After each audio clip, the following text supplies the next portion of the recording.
Hello friends, आप सभी को स्वागत है हमारे चैनल में। और आज हम पढ़ेंगे क्लास 7 साइंस का chapter 18 waste water story. Introduction. Friends, pollutants जो पानी को गंदा करते हैं तो उनसे जो वाटर इफेक्ट होता है, उसकी क्वालिटी में जो इफेक्ट आता है उसको हम वेस्ट वाटर कहते हैं। ऑयल और जो केमिकल्स, पेस्टिसाइड्स और ग्लोबल वार्मिंग से वाटर पोल्यूट होता है। जो वेस्ट वाटर सिंक से आता है, शॉवर से आता है, टॉयलेट से आता है, वो ड्रेन्स में बह जाता है। पोल्यूटेड वाटर को हमको वेस्ट नहीं करना चाहिए। वाटर को क्लीन करके हमें पोल्यूटेंट्स मिटा देने चाहिए। अब देखते हैं water our lifeline. Clean water useful for several purposes is not available to all. सबके लिए क्लीन वाटर अवेलेबल नहीं है। ये ह्यूमन की बेसिक नीड है, क्योंकि ये इससे अपने सारे काम करते हैं ह्यूमंस। 22 मार्च को वर्ल्ड वाटर डे मनाया जाता है और पॉल्यूटेंट्स रिमूव करने के प्रोसेस को क्लीनिंग ऑफ वाटर कहते हैं। और क्लीनिंग ऑफ वाटर को कॉमनली हम सीवेज ट्रीटमेंट कहते हैं। अब सीवेज क्या है कि waste water release by home, industries, hospital, schools and other users is called sewage. Waste water जो होम्स, इंडस्ट्रीज, हॉस्पिटल्स etc से जो रिलीज किया जाता है उसको सीवेज कहते हैं। The rain water which run down the street during a storm और heavy rain is also included under sewage. Rain water जो स्टॉर्म या हैवी रेन में आता है उसको भी सीवेज की कैटेगरी में रखा जाता है। रोड्स और रूफ टॉप से वाटर में हार्मफुल सब्सटेंसेस आ जाते हैं।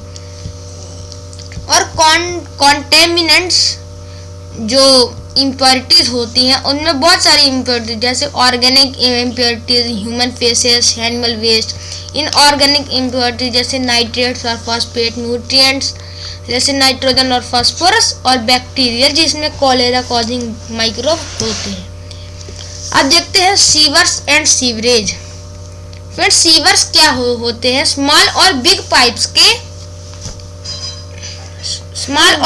पाइप्स के कनेक्शंस होते हैं, नेटवर्क होते हैं, उनको हम सीवरेज कहते हैं।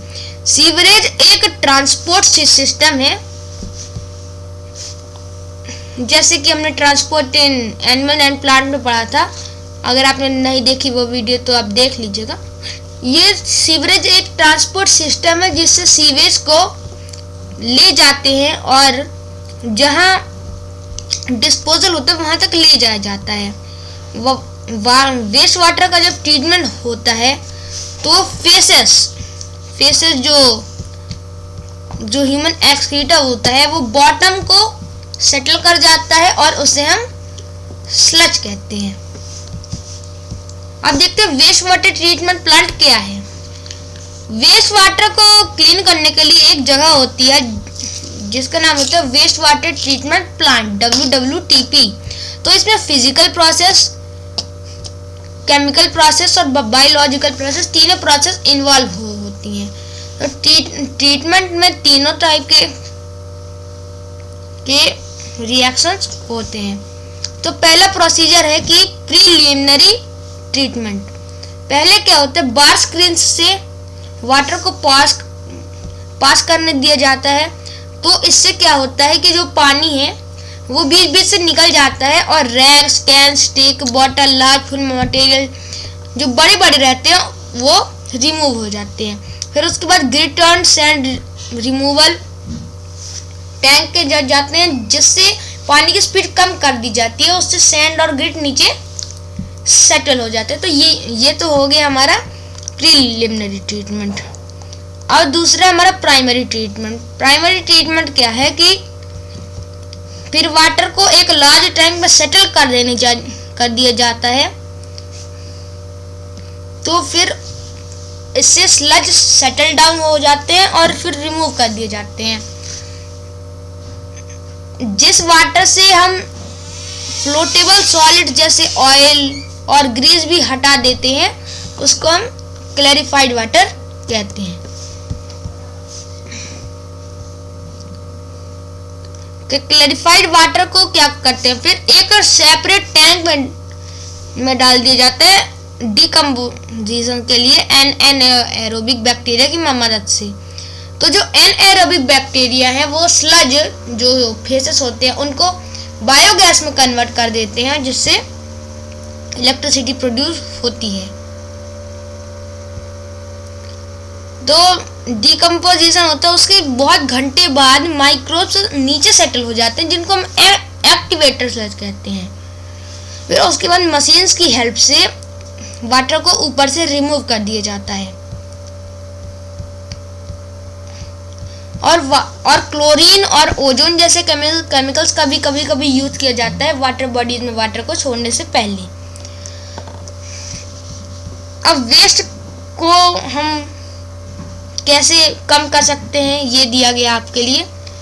Oils and fats should not be thrown in the drain as these may block the pipes and clog the soil pores in open drain, reducing the इससे क्या है कि उन ऑयल्स और फैट्स को पाइप में फ्लो नहीं कर देना चाहिए। तो इससे क्या हो सकता है कि वो पाइप को ब्लॉक कर सकते हैं, उससे पानी को जाने से रोक सकते हैं और सॉइल पोर्स को क्लॉग कर सकते हैं। इससे क्या होगा कि फिल्टरिंग वाटर की इफेक्टिवनेस थोड़ी कम हो जाएगी। पेंट, सॉल्वेंट्स, मोटर, मेडिसिन्स ये जो होते हैं इनसे यूजफुल माइक्रोब्स मर जाते हैं, तो हमें इनका ज़्यादा यूज नहीं करना चाहिए। तो इनको अगर हम रिड्यूस करेंगे तो वेस्ट तो कम हो ही जाएगा। तो इसके बाद हमें tea leaves, solid food, cotton और सॉफ्टवेयर इनको भी हमें वेस्ट में नहीं डालना चाहिए, क्योंकि ये फ्री फ्लो ऑफ ऑक्सीजन को नहीं होने देते हैं। इससे डिग्रेडेशन प्रोसेस को नुकसान पहुंच सकता है। Sanitation and disease. Friends, contaminated drinking water पीने से बहुत सारी डिसीज हो सकती हैं, जैसे कोलेरा, मेनिंगिटिस, हेपेटाइटिस और टाइफाइड और polio. Large fraction of people defecates on dry riverbeds near fields may cause water and soil pollution. तो जब पॉपुलेशन बढ़ती है तो वाटर और सॉइल पॉपुलेशन भी बढ़ जाता है।